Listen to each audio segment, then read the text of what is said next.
जब एक पत्नी अपने से कामयाब पति को बचा सकती है, तो एक पति अपने से अधिक कामयाब पत्नी को क्यों नहीं बचा सकता?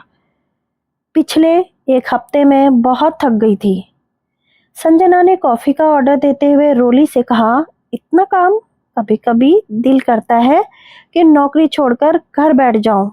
या यार, मेरे घर वाले भी शादी करने के लिए जोर डाल रहे हैं। रोली बोली, लेकिन नौकरी की व्यस्तता में मैं कुछ सोच नहीं पा रही हूँ। नैना का ठीक है, शादी का झंझट ही नहीं पाला। साथ रहो, साथ रहने का मजा लो और शादी के बाद के झंझट से मुक्त रहो। मुझे तो लिविंग रिलेशन शादी से अधिक भाया है। नैना ने कहा, शादी करो, बच्चे पैदा करो, बच्चे पालो और नौकरी को हाशिए पर रख दो। अरे, इतनी मेहनत करके इंजीनियरिंग की है, क्या सिर्फ घर चलाने और बच्चे पालने के लिए? कैसा चल रहा है तेरा पवन के साथ? रोली ने पूछा, बहुत बढ़िया। जरूरत पर एक दूसरे का साथ भी है, लेकिन बंधन कोई नहीं है। मैं तो कहती हूँ तू भी एक अच्छा सा पार्टनर ढूंढ ले।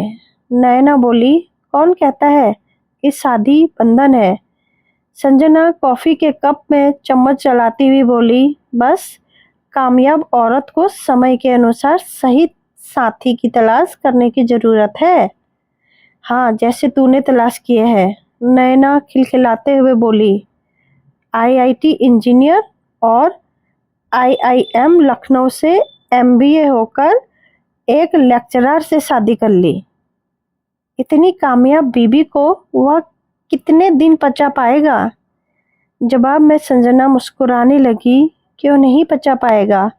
जब एक पत्नी अपने पति से कामयाब पति को बचा सकती है, तो एक पति अपने से अधिक कामयाब पत्नी को क्यों नहीं बचा सकता? आज के समय की यही जरूरत है। कहकर कॉफी का प्याला मेज पर रखकर संजना उठ खड़ी हुई। साथ ही रोली और नयना भी खिलखिलाते हुए उठी और अपनी अपनी राह चल पड़ी। तीनों सहेलियां बहुराष्ट्रीय कंपनियों में बड़े बड़े ओहदों पे थी। फुर्सत के समय तीनों एक दूसरे से मिलती रहती थी। तीनों सहेलियों की उम्र 32 पार कर चुकी थी। रोली अभी तक अविवाहित थी। नयना एक युवक पवन के साथ लिविंग रिलेशन व्यतीत कर रही थी और संजना ने एक लेक्चरर से 3 साल पहले विवाह किया था।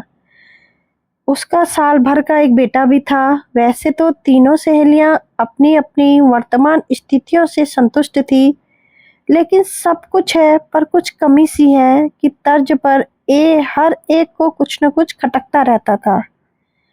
रोली जब घर पहुंची तो 9 बज रहे थे। माँ खाने की मेज पर बैठी उसका इंतजार कर रही थी।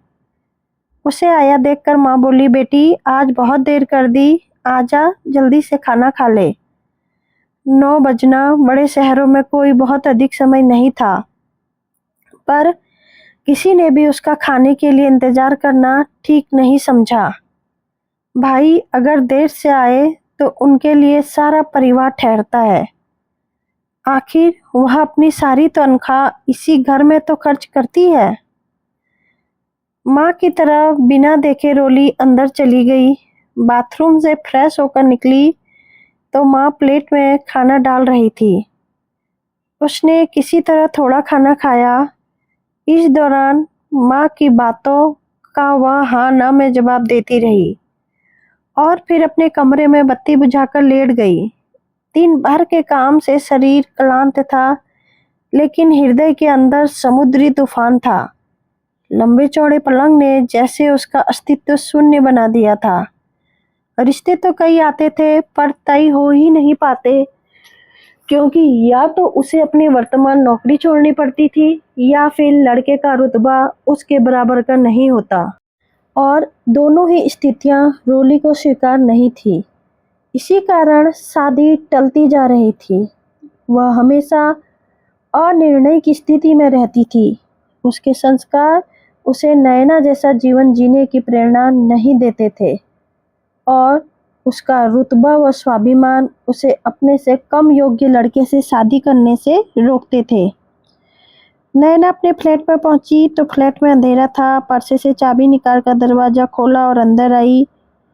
पवन कहाँ होगा, यह सोचकर उसने पवन के मोबाइल पर फोन लगाया और बोली, पवन कहाँ हो तुम? नैना, मैं आज कुछ दोस्तों के साथ एक फार्म हाउस पर हूँ। सॉरी डार्लिंग, मैं आज रात वापस नहीं आ पाऊंगा। कल रविवार है, कल मिलते हैं, कहकर उसने फोन रख दिया। पवन साथ हो या ना हो, एक असुरक्षा का भाव जाने क्यों हमेशा उसके जेहन में तैरता रहता है। यो उनका लिव इन रिलेशन अच्छा चल रहा था, फिर भी वह अपने आप को कुछ लुटा हुआ, ठगा हुआ सा महसूस करती थी। विवाह की अहमियत दिल में सिर उठा ही लेती। वैवाहिक संबंधों पर पारिवारिक, सामाजिक व बच्चों का दबाव होता, इसलिए निभाने ही पड़ते हैं। लेकिन उनके संबंधों की बुनियाद खोखली है, कभी भी टूट सकते हैं। उसके बाद यह सोचने से भी नैना घबराती थी। नैना ने 2 टोस्ट पर मक्खन लगाया, थोड़ा दूध पिया और कपड़े बदलकर बिस्तर पर निढाल सी पड़ गई। पवन लिव इन रिलेशन के लिए तो तैयार है, पर विवाह के लिए नहीं। कहता है कि अभी उसने विवाह के बारे में सोचा नहीं है। सच तो यह है कि पवन यदि विवाह के लिए कहे भी तो शायद वो तैयार ना हो पाए। विवाह के बाद की जिम्मेदारियां, बच्चे, घर गृहस्थी, वह कैसे निभा पाएगी। लेकिन जब अपने दिल से पूछती है तो एहसास होता है कि विवाह की अहमियत वह समझती है। स्थायी संबंध, भावनात्मक और शारीरिक सुरक्षा विवाह से ही मिलती है। लाख उसके पवन के साथ मधुर संबंध है, लेकिन उसे वह अधिकार तो नहीं जो एक पत्नी का अपने पति पर होता है। पर सब कुछ सोचते सोचते नैना गुदगुदे तकिए में मुंह गड़ाकर सोने का असफल प्रयास करने लगी। संजना घर पहुंची तो नितिन बेटे को कंधे से चिपकाए लॉन में टहल रहे थे। उसे अंदर आते देखकर उसकी तरफ चला आया, बोला, बहुत देर हो गई। हाँ, नैना और रोली के साथ कॉफी पीने रुक गई थी, तो एक फोन तो कर देती। नितिन नाराजगी से बोला। दोनों अंदर आ गए। नितिन बेटे को बिस्तर पर लिटाकर थपकियां देने लगा। वह बाथरूम में चली गई।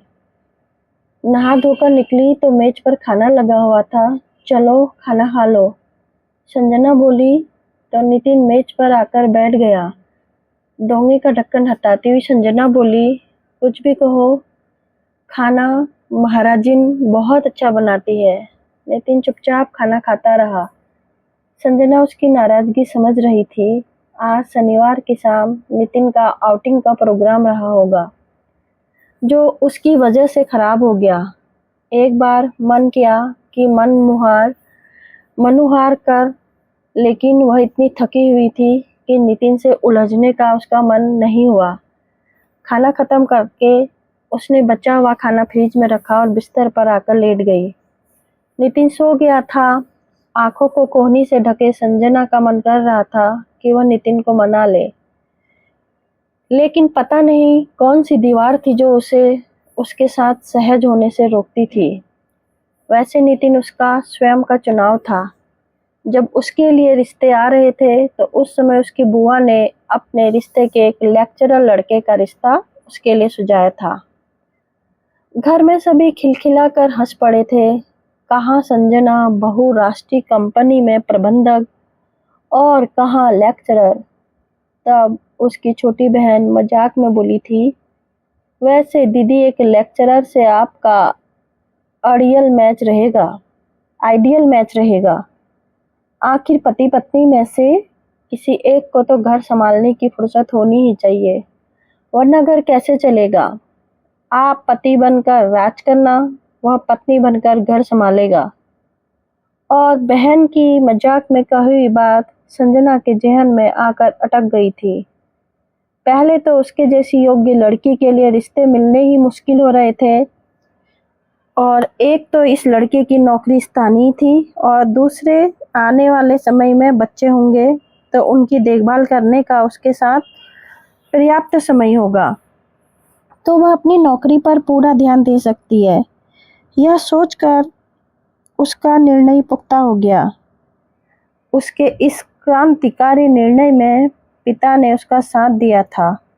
उनकी नज़र में आज के समय में पति या पत्नी में से किसी का भी कम या ज़्यादा योग्य होना कोई मायने नहीं रखता है। और इस तरह से नितिन से उसका विवाह हो गया था। शुरुआत में तो सब ठीक चल रहा था, लेकिन धीरे धीरे उन दोनों के रिश्तों में खिंचाव आने लगा। उनकी तनख्वाह, ओहदा, उसका दायरा, उसकी व्यस्तता, सभी कुछ नितिन के मुकाबले ऊंचा व अलग था। और यह बात संजना के हाव भाव से जाहिर हो जाती थी। नितिन उसके सामने खुद को बौना महसूस करता था। संजना सोच रही थी कि काश उसने विवाह करने में जल्दबाजी ना की होती तो आज उसकी यह स्थिति नहीं होती। उससे तो अच्छा रोरी और नयना का जीवन है, जो खुश तो है। नितिन उसकी परेशानियां समझ ही नहीं पाता। वह चाहता है कि पत्नी की तरह मैं उसके अहम को संतुष्ट करूं। यही सोचते सोचते संजना सो गई। दूसरे दिन रविवार था। वह देर से सोकर उठी। जब वह उठी तो महारिजन, धोबन, मेहरी सब काम करके जा चुके थे और आया मोनू की मालिश कर रही थी। वह बाहर निकली, किचन में जाकर चाय बनाई, एक कप नितिन को दी और खुद भी बैठकर चाय पीते हुए अखबार पढ़ने लगी। तभी उसका फोन बज उठा। उसने फोन उठाया। नयना थी। हेलो नयना। संजना चाय पीते हुए नयना से बात करने लगी। संजना, क्या तुम थोड़ी देर के लिए मेरे घर आ सकती हो? नयना की आवाज उदासी में डूबी हुई थी। क्योंकि क्या हो गया? नयना, संजना चिंतित स्वर में बोली, बस अब घर पर अकेली हूँ, रात भर नींद नहीं आई, बेचैनी सी हो रही है, मैं अभी आती हूँ कहकर संजना उठ खड़ी हुई। नितिन सब कुछ सुन रहा था। उसका तना हुआ चेहरा और भी तन गया। वह तैयार हुई और नितिन से अभी आती हूँ कहकर बाहर निकल गई। नयना के फ्लैट में संजना पहुंची तो वह उसका ही इंतजार कर रही थी। बाहर से ही अस्त व्यस्त घर के दर्शन हो गए। वह अंदर बेडरूम में गई तो देखा नयना सिर पर कपड़ा बांधे बिस्तर पर लेटी हुई थी। कमरे में कुर्सियों पर हफ्ते भर के उतरे हुए मैले कपड़ों का ढेर पड़ा हुआ था। कहने को पवन और नयना दोनों ऊंचे ओहदे पर कार्यरत थे, पर उनके घर को देखकर जरा भी नहीं लगता था कि यह दो समान विचारों वाले इंसानों का घर है। क्या हुआ नयना? संजना उसके सिर पर हाथ रखती हुई बोली। पवन कहाँ है? वह अपने दोस्तों के साथ शहर से दूर किसी फार्म हाउस पर गया हुआ है और मेरी तबीयत रात से ही खराब है। दिल बार बार बेचैन हो उठता है, सिर में तेज दर्द है। इतना बताते हुए नयना की आवाज भर्रा गई। संजना के दिल में कुछ कसक सा गया। यहाँ नयना इसलिए दुखी है कि पवन कल से लौटा नहीं और उसके पास नितिन के लिए समय नहीं है, तो इसमें घबराने की क्या बात है? रात तक पवन लौट आएगा। संजना बोली, चल तुझे डॉक्टर को दिखा लाती हूँ, उसके बाद मेरे घर चलना। बात रात तक आने की नहीं है संजना। नैना बोली, पवन का व्यवहार कुछ बदल रहा है। वह अक्सर ही मुझे बिना बताए अपने दोस्तों के साथ चला जाता है। कौन जाने उन दोस्तों में कोई लड़की हो। बोलते बोलते नैना की रुलाई फूट पड़ी। लेकिन तूने कभी कहा नहीं। क्या कहती नैना? थोड़ी देर चुप रही। वह मेरा पति तो नहीं है जिस पर कोई दबाव डाला जाए। वह अपने फैसले के लिए आजाद है। संजना और संजना की बाह पकड़कर नैना बोली, तूने अपने जीवन में सबसे सही निर्णय लिया है। तेरे पास सब कुछ है, सुकून भरा घर, बेटा और तुझे मान सम्मान देने वाला पति। पर मेरे और पवन के रिश्तों का क्या है? कौन सा आधार है जो वो मुझसे बंधा रहे? आखिर इन रिश्तों का और इस जीवन का क्या भविष्य है? एक उम्र निकल जाएगी तो मैं किसके सहारे जीऊंगी? जीवन सिर्फ जवानी की सीधी सड़क ही नहीं है। संजना, इस सीधी सपाट सड़क के बाद एक सरकरी गली भी आती है, अधेड़ावस्था की। और अब यह गली मुड़ती है ना तो एक भयानक खाई आती है। बुढ़ापे की ओर जीवन का वही सबसे भयानक मोड़ है। तब मैं क्या करूंगी? कहकर नयना रोने लगी। नितिन, तुझसे कुछ कम योग्य सही, लेकिन तेरे जीवन की निश्चिंतता उसी की वजह से है। उसे खोने का तुझे डर नहीं है, घर की तुझे चिंता नहीं है, बेटे के लालन पालन में तुझे कोई परेशानी नहीं है। रोते रोते नैना बोली, मेरे पास क्या है? पवन का मन होगा तब तक वह मेरे साथ रहेगा। फिर उसके बाद संजना हतप्रभ सी नैना को देखती रह गई। उसकी आंखों में, उसके चेहरे पर असुरक्षा के भाव थे। भविष्य की चिंता थी, लेकिन क्यों? नैना खुद इतने ऊंचे पद पर कार्यरत थी। इस आजाद ख्याल जीवन की हिमायती नैना के मन में भी पवन के खो जाने का डर है। जीवन में अकेले रह जाने का डर है। पवन के बाद दूसरा साथी बनाएगी, फिर तीसरा, फिर चौथा, और उसके बाद जैसे एक विराट प्रश्न चिन्ह संजना के सामने आकर टंग गया था। वह तो अपनी नौकरी के अलावा कभी किसी के बारे में सोचती ही नहीं। बस नितिन का अपने से कम योग्य होना ही उसे खलता रहता है, और इस बात से वह दुखी होती रहती है। पवन कहीं नहीं जाएगा, नयना आ जाएगा। रात तक तुम्हारा भ्रम है, वह नयना को दिलासा देती हुई बोली, और दिन भर के लिए उसके पास रुक गई। शाम को जब वह घर पहुंची तो घर पर रोली को अपना इंतजार करते पाया। अरे रोली, इस समय तुम कैसे आ गई? तुझसे बात करने का मन हो रहा था, सो आ गई। नितिन ने बताया कि तू नैना के घर गई है, आने वाली होगी। मुझे इंतजार करने को कहकर वह कुछ सामान लेने चले गए। एक पल चुप रहने के बाद रोली बोली, नितिन बता रहे थे कि नैना की तबीयत कुछ ठीक नहीं है, क्या हुआ है उसे? कुछ नहीं, वह अपने और पवन के रिश्ते को लेकर कुछ अपसेट सी है।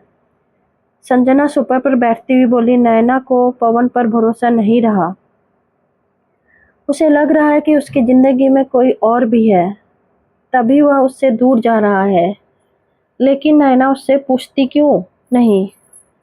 रोली रोश में आकर बोली, किस बिना पर रोली? आखिर लिव इन रिलेशन का यही तो मतलब है कि जब तक बनी तब तक साथ रहे, वरना अलग होने में वैवाहिक रिश्तों जैसा कोई झंझट नहीं है। और तू सुना कैसी है? थोड़ी देर बाद संजना बोली, बस ऐसे ही, कल से बहुत परेशान थी। घर में रिश्ते की बात चल रही है, एक अच्छा रिश्ता आया है। सब बातें तो ठीक है, पर लड़का मुंबई में कार्यरत है, मुझे नौकरी छोड़नी पड़ेगी। इसी बात पर घर में हंगामा मचा हुआ था।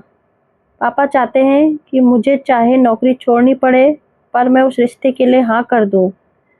इसी विवाद से परेशान होकर मैं थोड़ी देर के लिए तेरे पास आ गई। तो क्या सोचा है तूने? संजना बोली, सोचा था कि मना कर दूंगी। रोली खिसक कर संजना के पास बैठती हुई बोली, लेकिन नैना के बारे में जानने के बाद अब सोचती हूँ कि हाँ कर दूँ। आज की पीढ़ी अपनी महत्वाकांक्षाओं के जाल में उलझी हुई विवाह और विवाह के बाद की जिम्मेदारियों से दूर भाग रही है। लेकिन जैसे जैसे उम्र आगे बढ़ती है, पीछे मुड़कर देखने का मन करता है। अगर 10 साल बाद कोई समझौता करना है तो आज क्यों नहीं? पल भर के लिए दोनों सहेलियां चुप हो गई। तूने सही और समय से निर्णय लिया संजना। सभी को कुछ न कुछ समझौता तो करना ही पड़ता है। मुझे अपनी नौकरी छोड़नी पड़ रही है और नैना को भविष्य की सुरक्षा। लेकिन तेरे पास सब कुछ है। नितिन तुझसे कुछ कम योग्य नहीं, लेकिन अयोग्य तो नहीं है। पहले लड़कियां इतनी योग्य भी नहीं होती थी, तो उन्हें अपने से अधिक योग्य लड़के मिल जाते थे। लेकिन अब जमाना बदल रहा है। लड़कियां इतनी तरक्की कर रही हैं कि यदि अपने से अधिक योग्य लड़के के इंतजार में बैठी रहेंगी तो या तो नौकरी ही कर पाएंगी या शादी ही।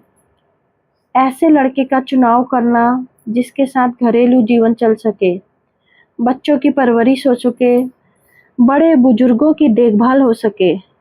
अपने से लड़का कुछ कम योग्य भी हो तो इसमें कुछ भी गलत नहीं है। समय के साथ यह बदलाव आना ही चाहिए। आखिर पहले पत्नी घर देखती थी, आज ऊंचे ओहदे पर कार्य कर रही है, तो पति के पास घर की देखभाल करने का समय हो तो इसमें कुछ गलत क्या है?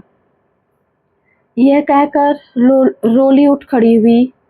संजना जब रोली को बाहर तक छोड़कर अंदर आई तो ध्यान आया कि नितिन को बाजार गए हुए काफी देर हो गई है और अभी तक वह आए नहीं। आज नितिन के लिए संजना के मन में अंदर से चिंता हो रही थी। तभी कॉल बेल बज उठी। सामान से लदा फदा नितिन दरवाजे पर खड़ा था। अरे, आप इतना सारा सामान ले आए हैं?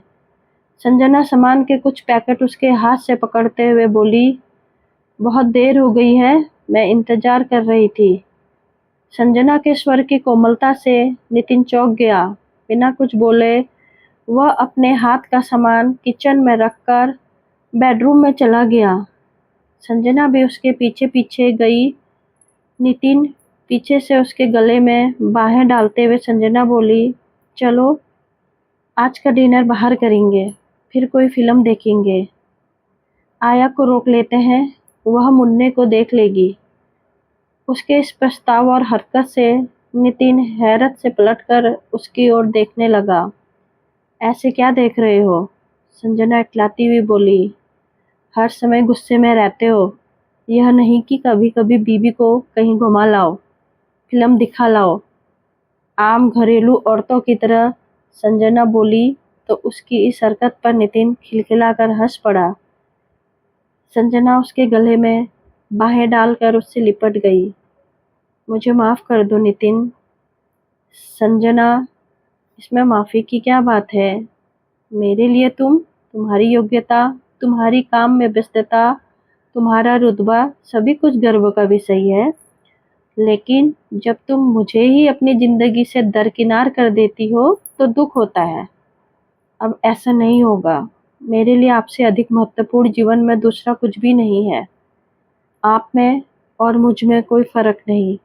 हमारा कुछ भी, चाहे वो नौकरी हो या समाज, जिंदगी भर नहीं रहेगा, लेकिन हम दोनों मरते दम तक साथ रहेंगे।